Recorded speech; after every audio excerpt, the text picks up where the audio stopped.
नमस्कार दोस्तों, कंपटीशन मंत्रा क्लासेस में आपका स्वागत है। सीजी फॉरेस्ट गार्ड की तैयारी करने वालों के लिए एक छोटी सी अपडेट है। जो लोग 2022 में फॉर्म अप्लाई नहीं कर पा रहे थे, 2022 में पास आउट किए हैं, वो फॉर्म नहीं डाल पा रहे थे, 0 ईयर दिखा दे रहा था, ठीक है। जिसके कारण बहुत सारे कमेंट्स आ रहे थे। उनका जो पोर्टल है वेबसाइट फॉरेस्ट विभाग का, उसको अपडेट किया गया है। 2 दिन अभी मेंटेनेंस में लग रहा था, फॉर्म नहीं डल रहा था, तो अपडेट करने के बाद अब वो अप्लाई कर सकते हैं। तो जो लोग 2022 में पास आउट किए हैं 12th क्लास और फॉर्म नहीं भर पा रहे थे, एक बार जाकर ट्राई कीजिएगा, ठीक है। अब आपको फॉर्म जो है भरा जाएगा। तो एक छोटी सी अपडेट थी। दूसरा जो सबसे ज़्यादा कमेंट्स आ रहा था सिलेबस के ऊपर, कि इसका सिलेबस क्या होगा समझ में नहीं आ रहा है। क्योंकि हम यदि गूगल में सर्च कर रहे हैं तो अलग अलग वेबसाइट्स में अलग अलग सिलेबस दिखा रहा है। किसी में साइंस, हिंदी, ग्रामर, इंग्लिश सबको उसी में मर्ज कर दिया जा रहा है। तो दोस्तों, आप लोग को जो गूगल में वेबसाइट दिखाई दे रहा है वो कोई ऑफिशियल वेबसाइट नहीं है, ठीक है। आप लिंक पे क्लिक कर रहे हैं, आपको दिखा रहे हैं एक्चुअल में वहाँ पे क्या हुआ है। जो क्षेत्र रक्षक होती है और जो परियोजना क्षेत्रपाल की जो वैकेंसी आई थी, उसका जो सिलेबस है वहाँ पे डाल दिया गया है 150 अंक का, वो अलग है। क्षेत्र रक्षक और जो परियोजना क्षेत्रपाल है वो अलग वैकेंसी है। ये वन रक्षक अलग है, इसका सिलेबस अलग है, ठीक है। और सिलेबस के बारे में बात करें तो देखो, ऑफिशियल वेबसाइट पे कहीं पे भी फॉरेस्ट गार्ड का सिलेबस प्रोवाइड नहीं किया जाता है, ठीक है। यदि हम नोटिफिकेशन को देखें तो वहाँ पे सिर्फ ये बोला गया है कि सामान्य ज्ञान, बुद्धिमत्ता क्षमता, विश्लेषण क्षमता और अंक गणित से 100 क्वेश्चंस पूछे जाएंगे। समय आपको 2 घंटे का दिया जाएगा। सिर्फ यही हमारे पास जानकारी है। और 15 गुना लोग फिजिकल में पास आउट होकर के एग्जाम के लिए जो है सेलेक्ट होंगे, ठीक है। तो यही जानकारी है। तो इसके अकॉर्डिंग जो जो मेन इंपॉर्टेंट टॉपिक्स है वो सिलेबस में यहाँ पे दे रहा हूँ, ताकि आप अभी से तैयारी कर पाएँ।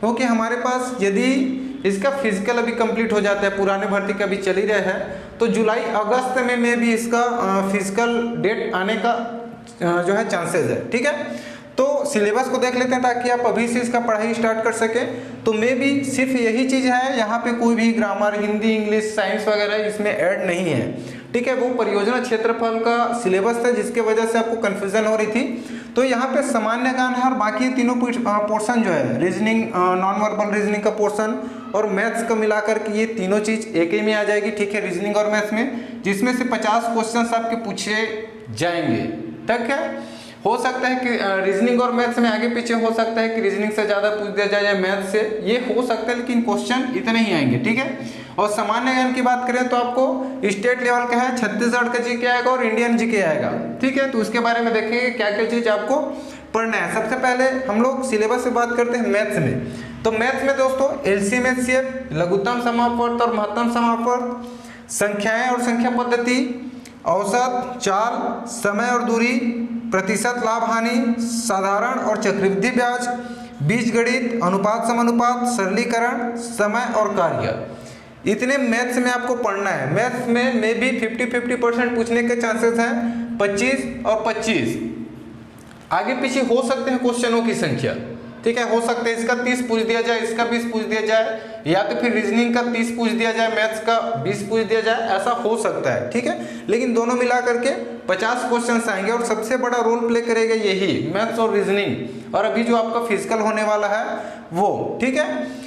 और यदि हम जीके की बात करें, सीजी जीके और इंडियन जीके, सामान्य ज्ञान में 2 भाग आएंगे, तो छत्तीसगढ़ का सामान्य अध्ययन और भारतीय सामान्य अध्ययन इंडियन लेवल का, ठीक है। तो छत्तीसगढ़ में छत्तीसगढ़ इतिहास, भूगोल, अर्थव्यवस्था, सांस्कृतिक परिदृश्य, भूगोल में सभी चीज़ आ जाएंगे आपके, ठीक है। अभ्यारण्य हो गया, वनों की स्थिति और आपकी नदियाँ, घाटी, पर्वत, पठार, ये सारी इसमें आ जाएंगे, ठीक है। छत्तीसगढ़ की अर्थव्यवस्था और सांस्कृतिक परिदृश्य में बहुत सारी चीज़ आते हैं, जैसे कि तीज त्योहार, उत्सव, परंपराएं, जनजाति, रहन सहन, लोकगीत, लोक गाथा, लोक कला और लोक नृत्य, आभूषण, व्यंजन, ठीक है। इतने पोर्शंस को आपको छत्तीसगढ़ में पढ़ना है। बाकी इसके अलावा करंट अफेयर्स भी पूछे जाएंगे, ठीक है। दोनों में करंट अफेयर्स पूछे जाएंगे, इंडियन जीके में और छत्तीसगढ़ जीके में, ठीक है।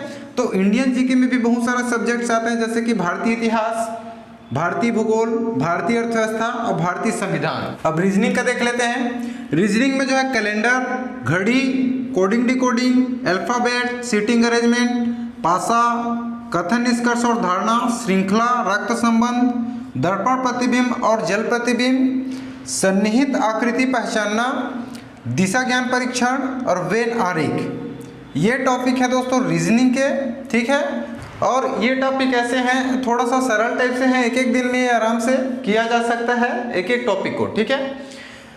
जबकि मैथ्स में हो सकता है थोड़ा सा एक्स्ट्रा टाइम लग सकता है आपको, लेकिन इसका जो पैटर्न्स है इसको समझने में एक एक दिन का समय लग सकता है, लेकिन इसमें आपको स्पीड बहुत अच्छा देना पड़ेगा, बार बार प्रैक्टिस आपको ज़्यादा करना पड़ेगा इसमें, क्योंकि लोग बाग यदि अटक जाते हैं यहाँ पे तो बहुत दिक्कत जाता है, खासकर सीटिंग अरेंजमेंट वगैरह जो क्वेश्चन है, कथन निष्कर्ष और धारणा है, और कोडिंग डिकोडिंग है, और इसमें एक सीरीज रहता है जो नंबर श्रृंखला।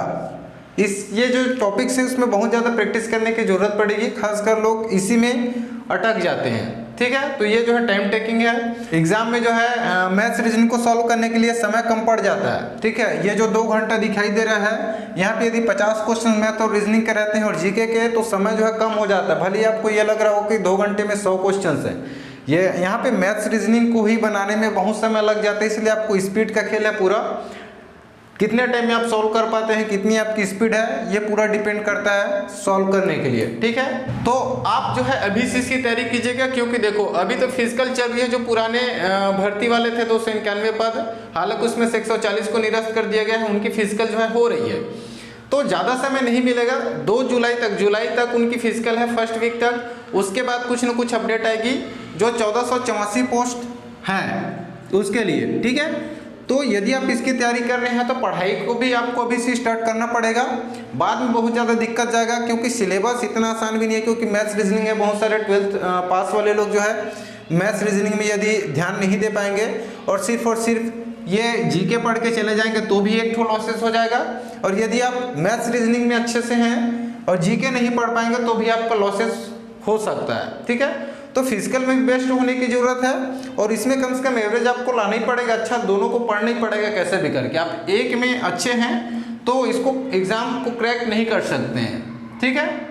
क्योंकि यदि हम फिजिकल की बात करें तो देखो फिजिकल को बहुत सारे लोग क्वालिफाई नहीं कर पा रहे हैं अभी, क्योंकि बहुत ज़्यादा टफ है। तो फिजिकल में एवरेज कम से कम 60 ले आते हैं तो बहुत अच्छा नंबर है, उसके बाद आप एग्जाम में जो है खींच सकते हैं। और एग्जाम में मान के चलो आपके पास 2.5 से 3 महीने हैं, यदि जल्दी ले लिया जाता है तो, यदि होगा तो 2.5-3 महीने का ही समय है हमारे पास, उसके बाद तो आचार संहिता का समय है।